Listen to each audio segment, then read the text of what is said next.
this might be it. I don't know. There maybe Keith is coming. I don't know. But Trish is traveling. She's in Europe right now. So Wow. Oh, North. exciting. Yeah. Yeah, she went to London and somewhere else, Barcelona, I think. Wow. Yeah. I'm sure they have better weather over there. Well, London, I hear, is very wet too, so you never know. Yeah, well, that's sort of normal. But London is Mm-hmm. Yeah.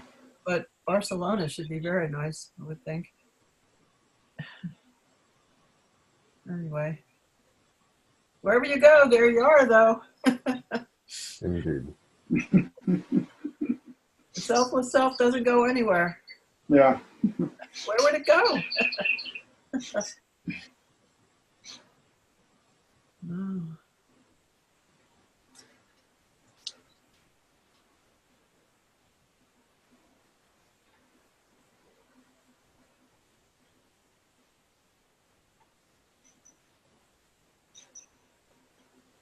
So, John, thanks for posting that book, Ultimate Truth, on your website, because it's really, I started to read it. It's really, it reads so smoothly. It's really incredible, really beautiful. Yeah. Good. Yeah. So is it? It's on Kindle also, right? Well, yeah, it's. I somehow got a preview, Kindle preview, and put it on the website. That is me that's giving this feedback? That's weird. Oh. I'm listening to myself giving like a lot of feedback. Let me see. It's not out in book form yet, right? No, from what I understand, it's not out in book form. I wonder, I guess that is me. But it's not out on book form. It's on Kindle and it's on the website in a preview.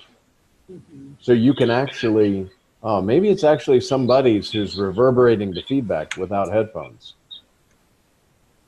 I don't know. Anyway, so yeah, it's on the website. And,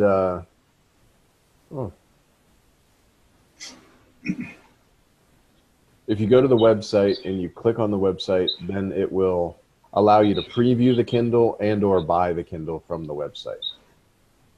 Yeah, I think there's some kind of feedback of... Usually we don't have feedback from you. Yeah, I don't know what it is unless I have... I don't have any feedback here, I'm just saying. Yeah, I'm trying to see. Okay, here's the little Zoom thing. Oh, wow, I just took myself off Zoom. Okay. I just want to see what my Zoom settings are, because it's terrible. I mean, I can hear myself in the... We can hear like a chirping. Well, yeah. Yeah, it's terrible. I mean, every time I talk, it's sending feedback back. I just want to see... You want me to try and take my headphones off? No, because I think it is me. That's the... Okay, test microphone is Realtek, blah, blah, blah. I have to put my glasses on for this. Stereo Realtek, microphone webcam. Okay, let's try a microphone webcam and see if that's still doing it. Yeah, it's still doing it. Okay. Let's try microphone Realtek. And now we're speaking in this. And what's happening? I can still hear that. Like, it's like... Yeah, I don't know what that's about.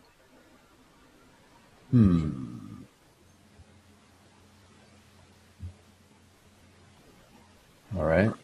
If I talk like... Wait a minute. Is it gone now? Yeah. It seems to be gone now. Yeah. I got off of my headphones. I don't know if that made a difference. Oh, was it you, maybe? I don't know. Well, now I'm just talking regularly and I don't hear anything. So, I don't know. I'm in a different room than I usually am. Maybe that, I don't know. Okay. Well, it's gone now, so that's good. That's good. Yeah. Because that was like, every time I talked, it was saying, oh, it's doing it again, I think. Maybe not. Hello? No, you're fine. Yeah, we can hear it. Yeah. Okay. Oh. Anyway. So, yeah, on the website, I can still hear it. That's fine. When you click on the website on the home page, there's a Kindle that you can preview, and then you can go and buy it directly from there. So, and the Kindle is really good. I've been reading it, and it's very nice.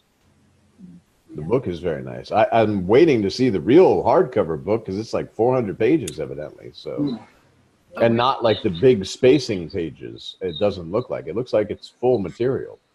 Oh, that's almost like Selfless Self then. Yeah. I thought it would be shorter than that. I don't know. I thought it would be too, but I think Selfless Self is like 600 pages or something. But yeah, it's a good book. Like, it's not like, even some of Nisargadatta Maharaj's books are like 150 pages and that's it. Very thin kind of books. So this kind of good to have a book like this. And some of it will be us at the the Ramakant Maharaj USA. Really? There's a portion of the book dedicated just to those talks that he gave there that were recorded. So, Oh, kind of nice. good. We got Keith now. Hi, Keith. Hello. Hello, Hello, Keith. Keith. And what is that, Manohar? Wonderful. Manahar. Hello, Manahar. Yeah, hi, John. Hello. Yeah. Yeah. Yeah, I just came here actually. I went to India. So I met Maharaj at Guru Purnima. Okay, good. Wow. Yeah, that was one thing actually. When Maharaj came out and visited when we were leaving, he was very sick, but we didn't expect Maharaj to come and visit us, give us a send off. But when he came out and sent off, that's like after a year surprise actually. Good. Yeah. So you actually, the Guru Purnima that I saw in the videos, you were actually there and watched him do the Tula function and... Yeah, I did. He was very sick. I think he hardly had 10 minutes or 20 minutes of energy. But he was there for 1 hour or 2 hours, literally. That was like something. Wow. He gave a talk and then I was like, literally his legs were swollen. Mm-hmm. So it was like, it was the way we were looking. And then afterwards, in the middle of it, when there was accumulations going on and he couldn't take it, and he went inside the room for rest. But the next day we went to his home to say bye. We didn't want to disturb Maharaj. We just wanted to say bye to Maharaj's wife, Anvita. Mm-hmm. Sri Anvita, madam. Right. And then, because there was one person outside was telling Maharaj he may or he may not visit. We told him we just wanted to say bye, and then we went from our place from Hyderabad 600 kilometers Right. by drive. So we just wanted to say hi, and then we wanted to go back to our place. And we didn't expect Maharaj came and opened the door for us. That was a revelation for us. Wow, that's very good. But then kind of gave us the impression that when we were going, something is different. So my daughter was 9 years. When we got initiated, she was 8 years. She was the only youngest person Maharaj initiated. And said, he didn't want to, because it's a small kid and she might go into trance very quickly. But then my wife requested Maharaj a lot when Maharaj initiated. And then this is once in a lifetime event that we visited. It was a surprise for us. Right. Very beautiful. Yeah. The most surprise was Maharaj initiated when he was in ICU, just before he went into, out of consciousness. I was the most luckiest couple in that ICU. I think I was reading on WhatsApp, Maharaj initiated in ICU. Yeah, but that moment was was a treasure of our lifetime. Every day we remember that moment. Absolutely. Yeah. Very great.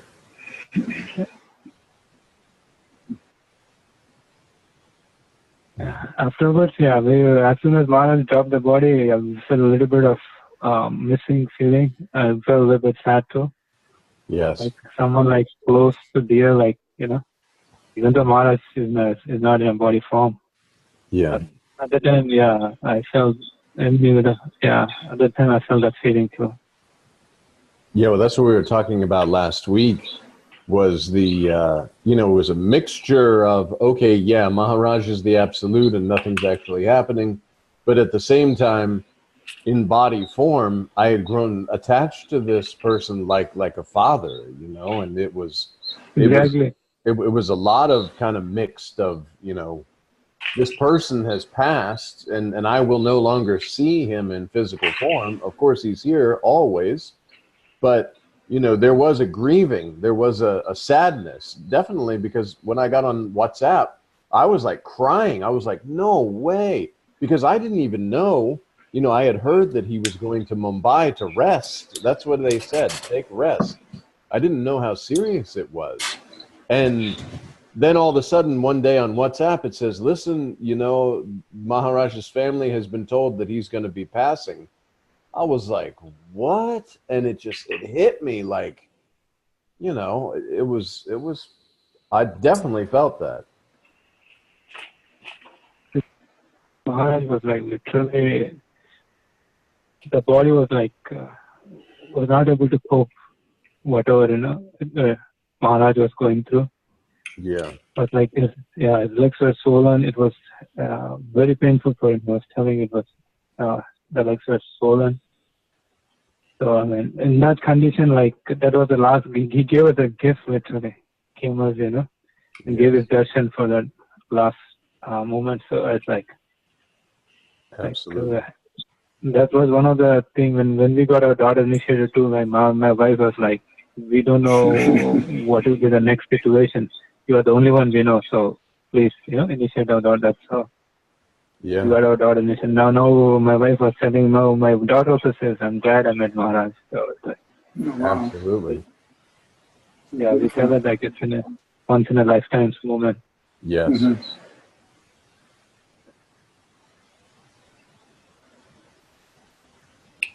And the great thing is, yeah, your daughter will have the books to turn to and the videos, and as she gets older, it'll be beautiful. Yeah, I mean, she's watching too much of iPad and iPhone. Like we every day I used to hammer like the person you met is actually a real master in a form. Yeah. You cannot get a chance. Mm-hmm. But we told Maharaj to, like, for the past 1 year, we, as much as we can, we made her meditate. Like, he only authorized us to meditate only like 5 minutes per day because kids are very sensitive. So not more than, but as much as we can, we follow the routine every single day, as much as we can until she gets sick. So even though she was reluctant, sometimes we pushed her. But yeah, I'm hoping that seed will become a tree, inside at some time. But we'll see.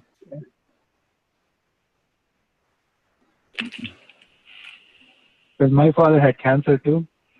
So when we met Maharaj the first time when initiated, when he came out, he found out he had cancer. And then the next time when I went to Maharaj and told he's having cancer, then he said, let him do the mantra. So far, he has survived. We tried our chemotherapy and then the Tibetan medicine and Maharaj mantra. So to be honest, I shouldn't say like what worked. Because Maharaj, when I told the Maharaj, this is my situation, my father, I said, let him do the Nam mantra. Tell him to do the Nam mantra. That's what he told. So he asked me to do the Nam mantra. I said, yes, Maharaj. Then don't worry too. So I was like, I mean, still now he has in the liver. Everything else, there's no tumor. It started from prostate and went to the liver. But still, the blood vessels still at the stage 4. We are seeing what. So I just went to there's a Tibetan medicine, and they treated off the record. It works. They treated a lot of people. So, I mean, at the same time, I was telling my father, you have to do the Nam mantra because this is the time, this is the only chance to get it. So. Absolutely.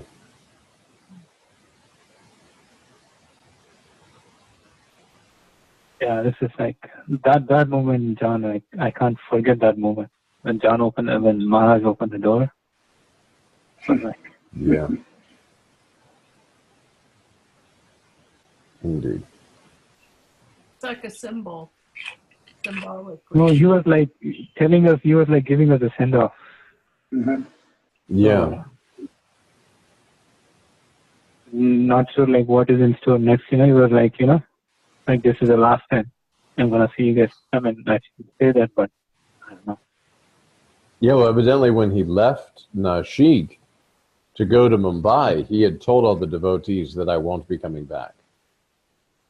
Oh, he did? Okay. Yeah, from what I understood. Now, that's from the WhatsApp, is that they said, I think it was, I don't want to name names, but one of the devotees said that Maharaj had let them know, I'm not coming back. So But even when we went home, my daughter told the same thing when my wife asked. Yes, she said, yeah, Ma, even I thought, Maharaj not going to come back. Something like that, I'm not sure what exactly. They didn't care. yeah, because even when we did the candlelight visual, this person was saying, Maharaj has already told that he's not coming back. So prepare yourself as, as not only just a devotee and being one with the selfless self, but prepare yourself that this father figure of yours is going to pass, probably within the next, 6-7 days. Like such a gentle master, in a very pure sense. It's all good. Absolutely. Yeah. Absolutely, yes. So we still haven't realized our master lessons, so I think once we reach there, probably then we'll know the greatness of Maharaj. But implicitly, yes, I know Maharaj is Maharaj. Mm. All right.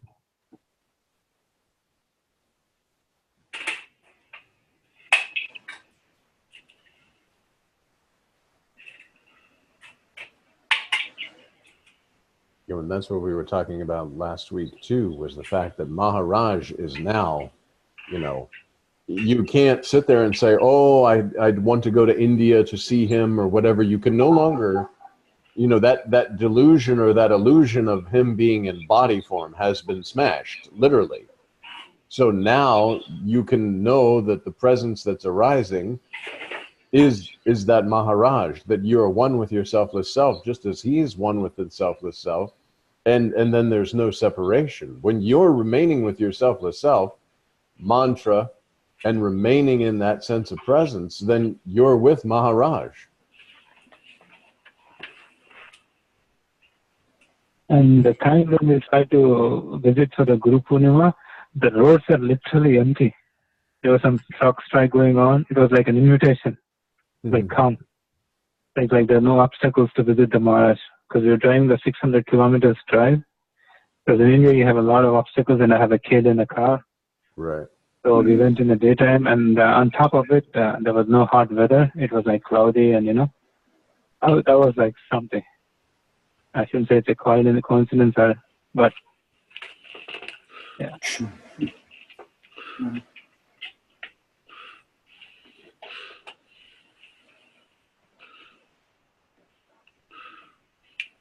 Definitely once in a lifetime's moment. Definitely.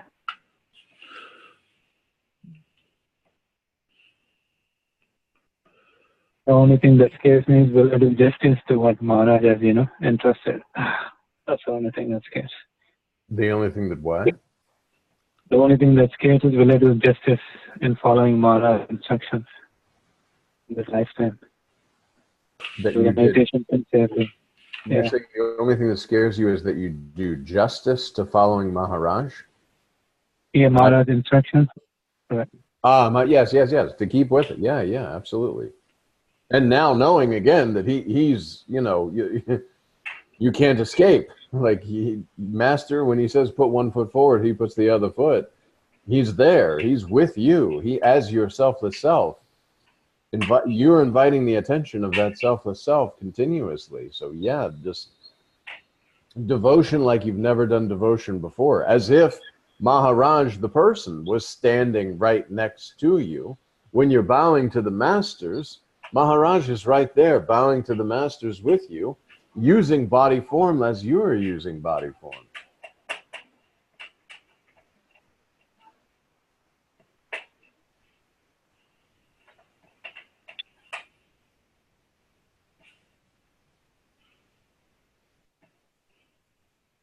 Yeah, I was like, I need to get Maharaj's pictures in my home.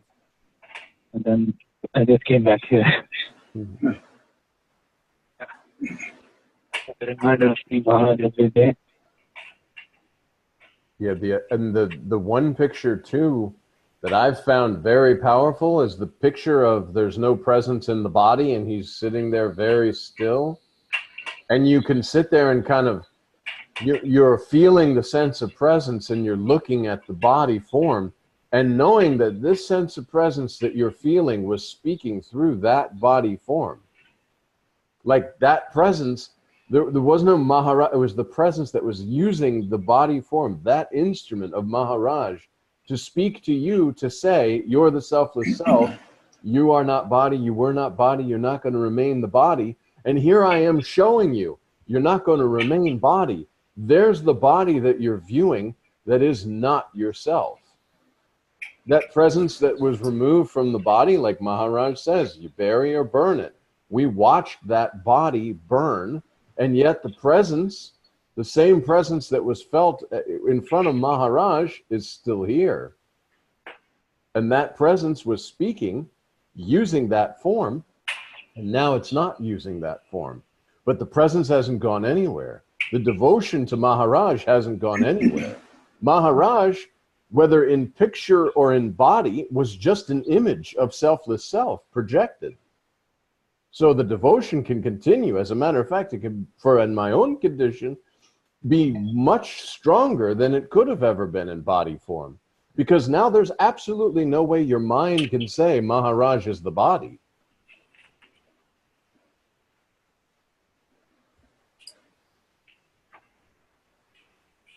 That's true. They say once Maharaj leaves the body, he'll be much more accessible. I mean, Maharaj is self. Yes, because the conceptual belief that I'm here in America and I wish I was at the feet of Maharaj is no more, because Maharaj, in the sense of presence, that he's become one, not become, but he is one, and that presence that I am is there always, everywhere. So when I'm bowing to the image of Maharaj, it's much more strong than bowing to the image in a body, because in bowing to the image in a body, my mind could still say, oh, you know, this is Ramakant Maharaj and we're bowing to him. No, we're not bowing to him. We're bowing to selfless self. And truly, there is no us who's bowing to selfless self. It's selfless self using the instrument of this body to bow to itself.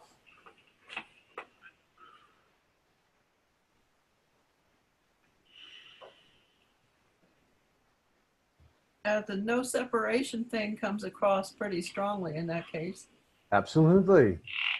The only thing that gives the concept of separation is belief in being a body. Maharaj has said many times, you are not body, you were not body, you're not going to remain body. How do you keep the pressure? Maharaj has said, body knowledge. What is body knowledge? I am somebody else who's acquired this knowledge. I don't want to get rid of it. I don't want to give it up. That's the pressure that's keeping me believing that I'm a body and instantaneously causing the idea of separation. Once this body knowledge is cleared and I know myself in a real sense, then the body pressure is gone. And then I don't have to believe that I'm a body, so immediately there's no sense of separation, because once I know my formless nature and I remain there, there can be no separation. The only time that the concept of separation can be impressed is when body knowledge is pressuring me to remain in a body because I am John. I have this job. I have this family. These are my relations. And Maharaj says, no, this body has relations, but you, the selfless self, don't have any relation because you're formless. You're believing yourself in body with the pressure of the body knowledge.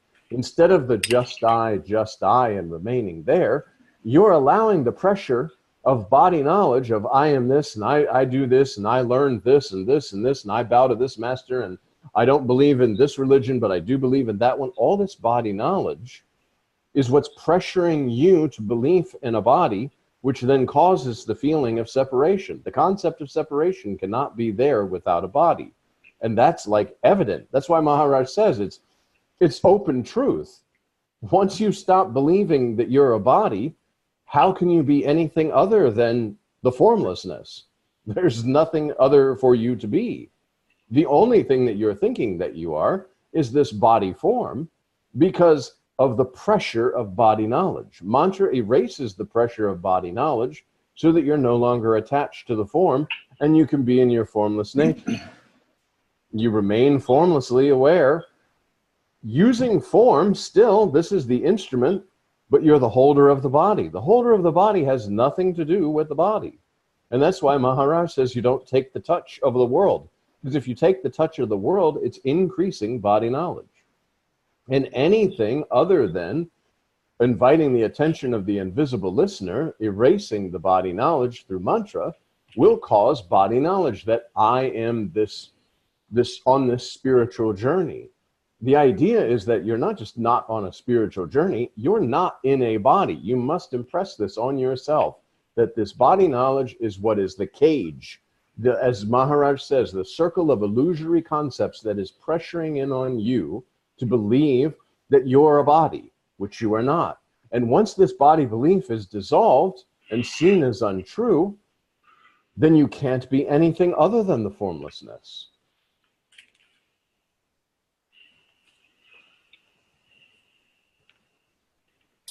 One of the, when I saw the picture you have on your website of Maharaj, his body there, it made me recall, I have a photo of when they cremated Ranjit Maharaj. So they took some photos and you could see the skull there on the ground and so forth with the flames. And, it really made me, when I, doing the mantra, like I was reading Selfless Self, and Maharaj says, don't think, don't feel. It's in Selfless Self. I don't know which chapter it is, but someone is asking about, how do you do the mantra? What are you supposed to be doing? And so forth. He says, well, don't think anything, don't feel anything. Like, don't think, don't feel. That's what he says. Period. Just like two short sentences. And when you look at, when you look at the Course, or you look at the burning remains of a master, there's no thinking going on. There's no feeling, nothing. And that's, I don't know, it really just cut right through the whole identification with, engaging and thinking and feeling, and so it really sort of cleansed the process of doing the mantra. Just don't think, don't feel. It's like nothing. There's nothing to really, there's just nothing. You can't think of anything, you can't feel anything. Anything that comes to mind is really not real. That's it. It's just absolutely nothing. And kind of like, it's very, the photo that you had on your website kind of like says that. There's just nothing. That's what he's pointing to that. That's what I felt. That's exactly when I was asked when I picked up the book Amrutalaya 3. They published, I think, an extension to the lectures by Sri Siddharameshwar Maharaj. Yeah. In one of the pictures, he says, don't try to get it. Because when you try, I think probably because that will introduce the idea of an identity. Right? Like someone is trying to get it. So that's what Sri Siddharameshwar Maharaj says, when you try to get it, you will not get it. Right. I don't know exactly how to say this, but there's the flip side, sort of. Well, not a flip side, the same side of just nothing is everything. And this week, I don't know. I just somehow saw that I didn't see that I was everything. That would be, but everything was everything. There was no separation between anything because everything is everything. It's sort of like, but it means kind of the same as nothing is anything. Nothing is everything. Because they're both absolute. I don't know. They're both Concepts. It's beyond concept. Yeah, But in order to be everything, there has to be the dissolution of you as something. Otherwise, there would be a separation. So when you're totally, completely at one like that, and you're seeing from that oneness state, it's due to the fact that the pressure of body knowledge has been kind of, in that moment at least, dissolved, that there is no you experiencing There's just this experiencing, but not an experiencer created that's experiencing this non-experiencing even. That's what was going on. Yeah, it's like when you're and see, this is another thing too. I think I talked about when in the ashram, the feeling is of expansion because you're releasing the pressure of the body knowledge. So you feel, because you're still perceiving from a form position, you're feeling the expansion. But it's not actually expansion. It's just the dissolution of holding on to that point.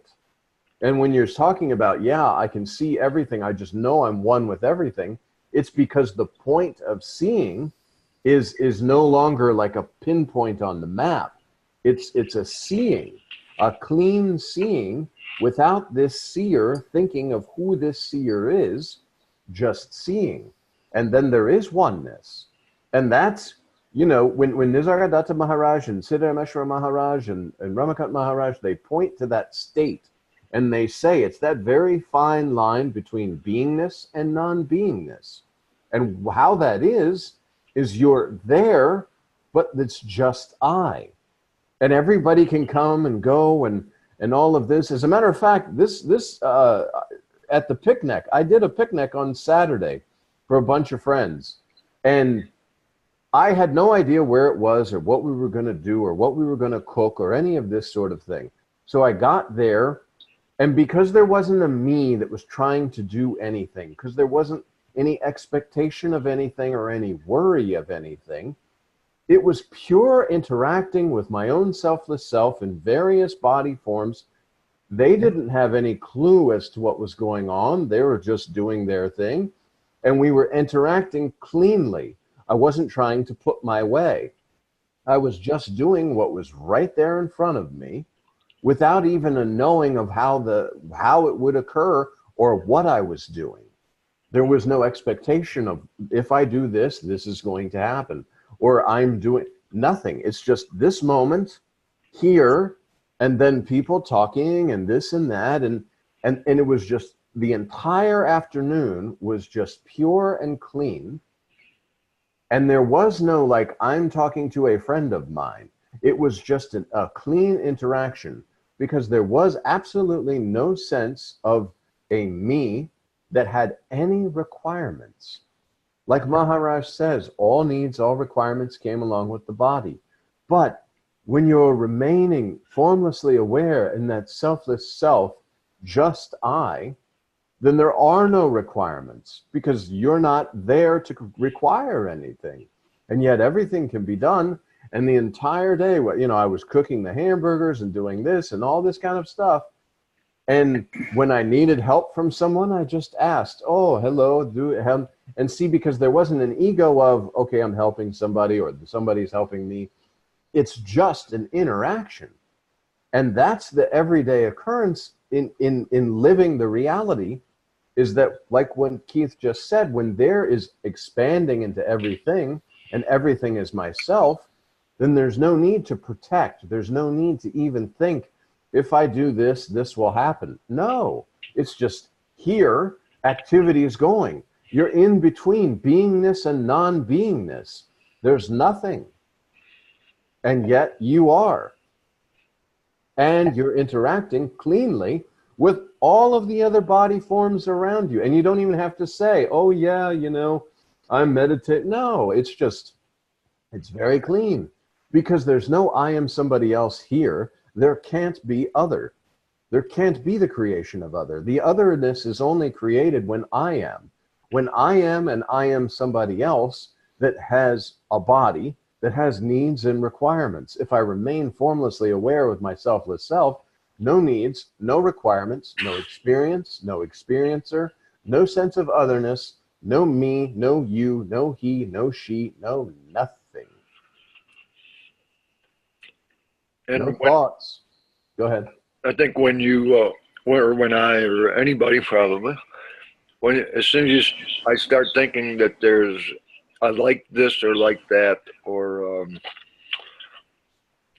or any kind of thought that's about things and figuring things out, there's a not necessarily gonna happen, but that's where it creates a layer of Yes, absolutely. thought on top of just the Absolutely. purity. And I noticed when I was young, there were times when I had that freedom and openness, and I didn't notice it as being anything special, but I was always feeling good when in that freedom. But it was there even when I was young, and I always knew that it was possible. I did get a sense that there was sometimes I felt more free than others, and I knew that I could be more free, and that's why I thought there was something wrong with me psychologically because I wasn't feeling free all the time. But Well, and remember too, Nisargadatta Maharaj says, until you were like 2 or 3 years old and recognized your mother, you didn't know you were. And that's the state of the sage. That's the sagely state. Because until you recognized your mother and you said, oh, I'm in this body and you're in that body and we're separate, you didn't even know you existed. Until your mother recognized you and you recognized your mother, you had no sense of your existence.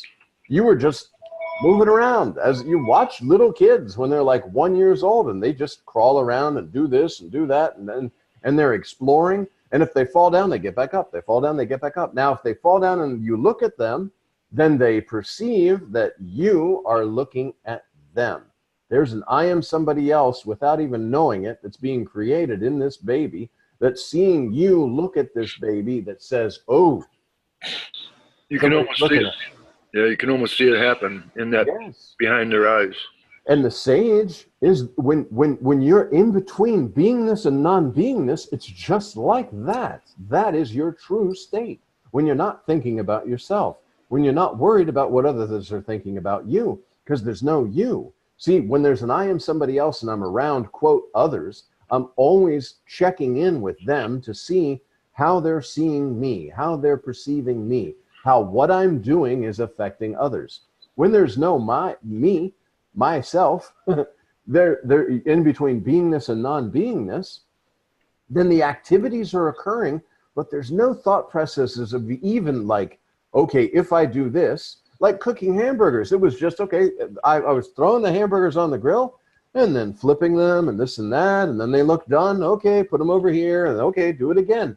And everybody was like, oh, this is so great, and this and that. But you know what? It's so great because I wasn't there.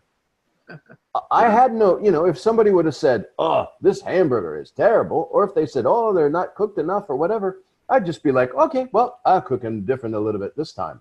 There wouldn't be an egoic sense of self that created the idea that I'm this hamburger that's being insulted. That's just like, oh, how dare you insult my hamburgers? No, I have no idea what I'm doing. It's totally cool. And if you didn't like it, I'll that's fine. But that's because there's no I am somebody else that's trying to take a position. And that's how you experience, like in the zone, so to speak, this you without you that's just absolutely clean and beautiful. Well, that's still simply pure consciousness, basically, that you're talking about. And I think the absolute none of that is real. I mean, you can witness it as what's happening and maybe even enjoy it, but it's also, you have the awareness that this is really not real at all. Well, and see, you don't have to keep reminding yourself of that either, because when you know it's okay, here's your formless nature that all of this is appearing in, just like we talked about before. In truth, the space is like consciousness, and these are the objects in consciousness. There's no objects in consciousness going on here. Objects in consciousness are this body and all these bodies. But you don't need to continually like check in with that. When there's no you, then you're able to use body form as it was meant to be and move about and all this kind of stuff. Then when the challenge comes of something, then you remind yourself, oh, it's not like that. And you check in with the presence. But see, you don't even need to check in with the presence as you're moving about using body form as the absolute. The absolute is the witness of consciousness, and consciousness is basically the space, and all the objects in the space are what's occurring inside the space. Yet you are using one of the objects in the space. Actually, you're using all the objects in the space, but your point of perception is from one of the objects in the space. Of course, you're the holder of this body. There's no use denying that. I am the absolute that's holding this body form. Now, in truth, the absolute is only the witnessing of this consciousness being the space and the objects that are appearing inside of it. So it's kind of a separate, it's not actually experiencing anything. You, the selfless self, are not experiencing anything. But as the body form, the pure sense of moving and acting and speaking, there is speaking and listening going on, but there's no one here. There's nothing here. There's no processing of anything. It's just spontaneous. There's no doer, right? There's no doer in reality because of the fact that you're formless. You're using form, but it's like the dreamer who's laying down dreaming. In the dream, people could be shooting each other and burning down houses and all this kind of stuff, but the dreamer's not doing anything, just providing the projection. So as the absolute that you are, you're providing the projection, this consciousness, this space. The objects inside the space are the body forms that you are appearing to be in, but it's just formless movement. And it's just a show for the absolute, basically, who's not even aware of any of this. The only time that you were even aware of anything is when you clicked with body, looked through the eyes and said, oof, this I am. But no, this is not I am. This is I am. This is a limited form, which is not limiting you at all. Because when you're not attached to the form any longer, you can use the form, but you're in your formless state. There's no sense of any pressure. Somebody looks at you, you're not having that I am somebody and somebody's looking at me. It's not like that. It's like as if you were walking around in a whole, if everybody looked like you, it would be a lot easier to know yourself. But you sad world. But because each body form looks different, you have the perception of others. In reality, it's the one selfless self that's moving all the bodies around. But that selfless self is just that formless knowledge, the formless knower, because even the sense of presence, you know this sense of presence using body form. That's why it's so important. While you have a body, and there is the sense of other in body, you use the body to invite the attention of the invisible listener so you can feel the sense of presence and know, because that invisible listener will come forward and basically that internal master will teach you that there's nothing. Everything is nothing. So relax. Take it easy. Don't struggle. Be in the formless nature that you are. And yet, you're in body right now. You're holding this body. So go and do this body activities while you have body. Enjoy yourself. See, that's only kind of within the last year or so that I've started to see in my own self that, okay, just because you know that you're this formless reality doesn't mean the life doesn't stop. The body is going to go through what it goes through. And now you're just not going to take the touch of what it's going through. But in the moment, still, just like the burgers, you're going to look at what is right in front of you, and what is needed to be done is done. There's no expectation or even an idea that something that I'm doing is going to be something down the road, or that there are others that could see me do something. It's just, there's in the moment, it's done. Again, the formlessness is not doing anything. But through the body form, there is action and activity. And as Maharaj says, ego, mind, intellect. And your mind is a flow of thoughts. You take them into action, make a decision through intellect, and implement them through ego. But it's the water that Maharaj talked about. Pick it up, put it down, and it's finished. No idea of sitting there and saying, okay, is the water going down my throat?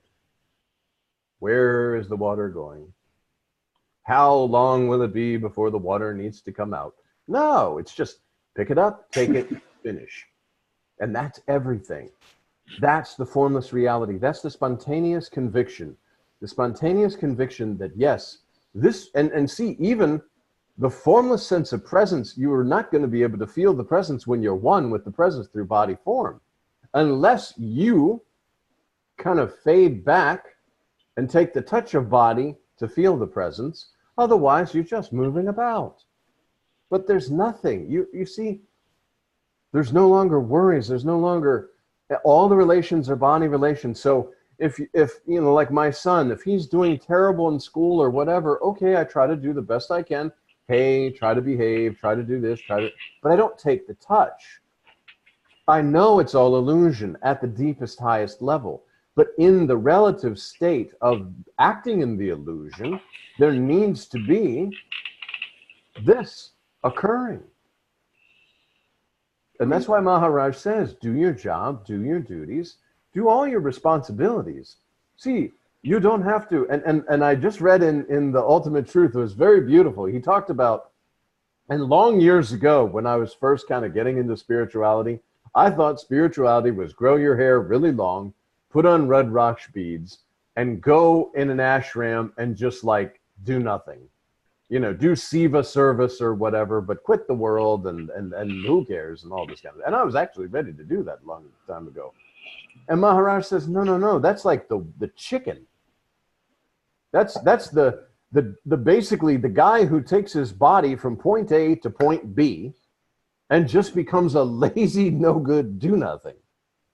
That's not spirituality. Spirituality is actually, you keep your job, you keep your duties, you do your responsibilities, but you're formlessly aware. You're not taking the touch that, oh, this job is so terrible, or my boss is this or that. Those are not coming. There's no thoughts. You're just here, but you're doing your responsibilities. You're taking care of the life that was given to you in this form, as the holder of this form, moving about, formlessly aware. You kind of see yourself doing all of this Of course. without being involved in it whatsoever. Well, see, there's no you even to see. There's just this, like I was talking about, to give the example at the picnic, coming there and just what was needed was done. What was needed was done. There was, people were saying, oh, and I understand how Nisargadatta Maharaj said, oh, you're a very great saint. He's not taking any appreciation. Oh, you're a very terrible saint. He's not taking any depreciation. And at this picnic, if people were saying it was good or bad, I was just saying, oh, okay, good, good. Thank you. Okay, good. Okay, let's put the burgers and let's do this. And oh, there's some trash on the ground. We'll pick that up. But I wasn't thinking about doing anything because I wasn't there. And because there was no I am somebody else trying to accomplish anything, there was just no need to accomplish anything because there wasn't a sense of somebody that could accomplish. There wasn't a sense of doership. There was just doing and seeing. But there wasn't even somebody. It wasn't until after the picnic that, number one, I came back, I bowed to the masters in very deep praise that, you know, that whole situation, and there was never the touch of anything. And I bowed to the masters, and afterwards, in retrospect, said, wow, you know, I can look and I can see that for 7 straight hours with constant interaction, there was no I am somebody else. And that's why it went so beautifully. That's why the picnic went off so well, because when there's nothing here, it's like we talked about before. If you throw a ball at me and I catch it, okay. If I'm not here, you throw anything at me, it just goes through. So there can be no conflict of any kind if I'm not here. There's no I am somebody else. I'm just formlessly aware, interacting with my own self in various different forms without thinking about that. And I know that had to have been, because remaining with your selfless self, yes. Are there times where you go into mantra because some kind of disturbance has come? There can be. But this, I know, was Maharaj acting through body form with no knower, no knowledge, no nothing. And yet activity is going. This is this. But see, I'm not trying to do anything. I'm not trying to impress anything on anyone. I'm not trying to, you know, even the flipping of the burgers, there wasn't a thought process of when will they be done? Don't overdo them. Don't overcook them. It wasn't even that. It's just, and then this and over here and this. And it was literally like somebody had me on remote control. And I, you know, just, okay, this, and this. But I didn't look like some dumb idiot robot or something out to the people. I was responding quite nicely because I was fully aware, fully formlessly aware, using form without any identification whatsoever. And therefore, there were no others, no conflict, no nothing. No idea. It would be like sitting down and putting together a model, and you see 10,000 pieces, but you just pick up the one piece and do it, and then the other piece, and the other piece. And before you know it, you've got this big boat. But you didn't start out to create the boat. You just did these steps that were right in front of you without having the knowledge of what the boat would look like.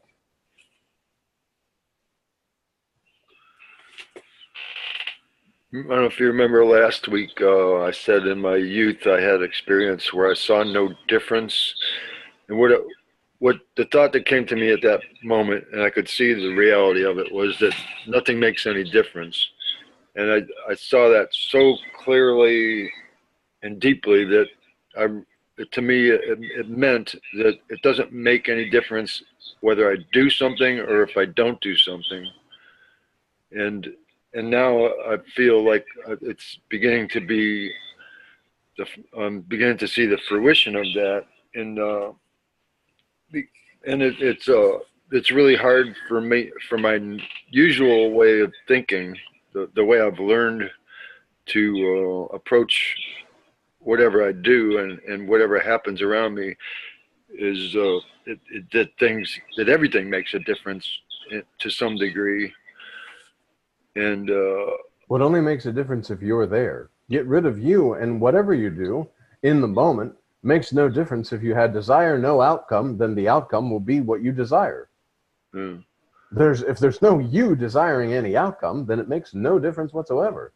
There's no need to think about, see, that's the thing too. This egoistic sense of self, this I am somebody else that needs to think to make the right decision. No. It's most best when you go out and you have no idea what you're doing, no idea what's going to happen, no idea, because that's the reality. Everything you think is going to happen is only a thinking process that's trying to process this, because like Maharaj has said before, that false sense of security is what you need the courage to get rid of. See, you believe that because you use this mind, ego, intellect, that you're safe. But it's only the mind, ego, intellect lying or sending these lies, so to speak, of what's going to happen that never happens that way, but you feel comfortable and secure knowing that something's going to happen. But it's not. It's most beautiful when you have the courage, walk out the door and have no idea what's going to go on next. And just again, like I was talking about, flip the burgers, put the thing together, just here, right now, no expectations, no me doing anything that desires any kind of outcome. There's no outcome, there's no me. There's no way I could desire an outcome because there's no me. The activity is occurring through body form without any need for an outcome, without any need to know what's happening, without any need to know what piece is going and how this puzzle is going to look. It's putting together the puzzle with a blindfold and just feeling the pieces and having no idea what the finished thing's going to look like, and then taking off the blindfold and seeing, oh, that's so that I. Another thing that really amazed me today was I did something that took some time with a friend, and I don't know why for no particular reason, I guess, I don't know, I started feeling bad. I was mad that it took all that time. And then I started getting this feeling of depression. And it's like depression is a certain type of feeling. And I haven't had much of it, but for some reason it's raised its head fairly recently in the last couple of weeks Well, again, remember that depression just comes and goes, and you, the formlessness, can't be depressed. It's not possible. Yeah. So what I did Maharaj. was, when I did the mantra, it somehow cut right through it. Yeah, I don't know because how it erases you. did it. That's the key. The entire key to getting rid of everything is erasing the ideas and beliefs and concepts you have about yourself. Because that's the body knowledge that's pressuring. Only the body can have disturbance in the 5 elements, but it's the mind that sits there and causes the issue of why we're disturbed. It's a depression could be in the body form, sadness could be coming, but it's the mind that starts to give a story to the sadness. Believed in with your power, it's hijacking you. With mantra, it stops that process because it erases that I am somebody else. See, remain formlessly aware. Remain with your formless self. That's the reality. Anything that appears on that reality is not reality. Therefore, it doesn't need attention. It needs erasure. That's where courage comes in. Not to give anything attention. Exactly. It takes a great deal Anything of that courage. appears on that formless nature, and again, please remember, because, and Maharaj has said similar to this, your mind came along with the body. What does that mean? Mind can only present thoughts to you, the selfless self, the formlessness. It can only present thoughts in form. All form is appearing on your spontaneous, formless presence. So therefore, you automatically know this does not require my attention. This requires erasure. Because as you said, oh, I was getting depressed. I did mantra. It erased. Why? Because depression causes a sufferer who sits there and decides to suffer. The suffering then goes back and looks for all the objects in the past and in the future that could possibly be suffering and puts the whole ball together, requires your attention to create depression, and then requires your attention to continue to grow the depression, because as you start to look at one depressed thought, every thought that you're paying attention to will birth another thought on that thought. That's that wheel of illusory circle. Every thought that you give attention to, that this is my thought and this is happening to me, will birth 4 or 5 other little thoughts that will then grow. And before you know it, you, the selfless self who's completely formless and is using mind, ego, intellect only to be able to act in the world, is depressed. But it's not depressed. The reality is there's depression, and your attention is allowing the mind, ego, intellect to say, I'm depressed. But the formlessness that you are, selfless self, invisible, anonymous, unidentified identity, cannot be depressed. It's the witness of the depression. And the reason it's the witness of the depression is because whether you're depressed or not depressed, you see the state of depression arise on your spontaneous presence. Therefore, anything that arises on spontaneous presence does not require attention. It requires erasure. And you erase everything. How? Master said, remain with your selfless self, mantra. No, I am somebody else, and anytime an I am somebody else starts to turn, mantra. You just remain formlessly aware. When a situation turns up the heat and it starts to crank, the situation doesn't matter. Remaining with my selfless self matters. Remaining with my selfless self through mantra. And now that Maharaj, I know, is no longer in India, I know that this presence is Maharaj.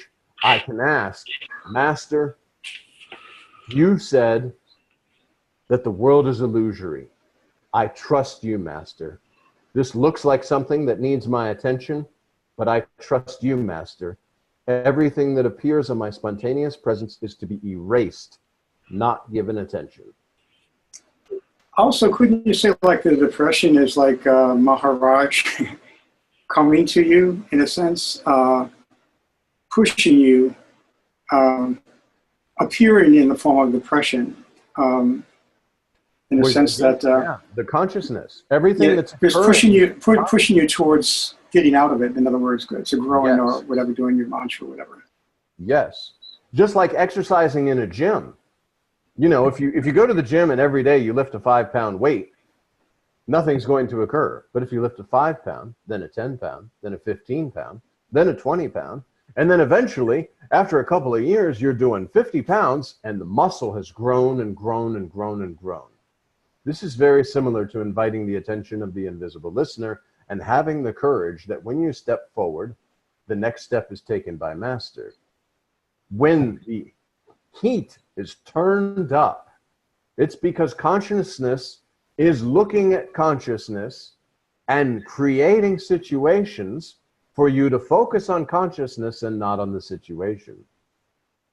When consciousness is aware of consciousness, the objects in consciousness will disappear because the attention is drawn to the formlessness that you are and away from the objects appearing in it. I posted on the new website, emotionallysober.net will now go to like Ramakant Maharaj Dakshina or whatever. It's a new website to house all our talks.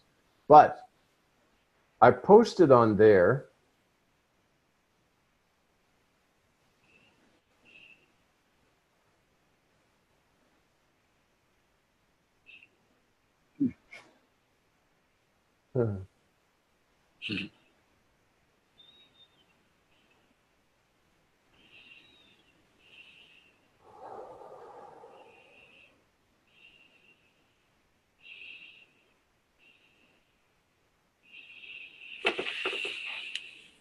okay, I think it's time to go.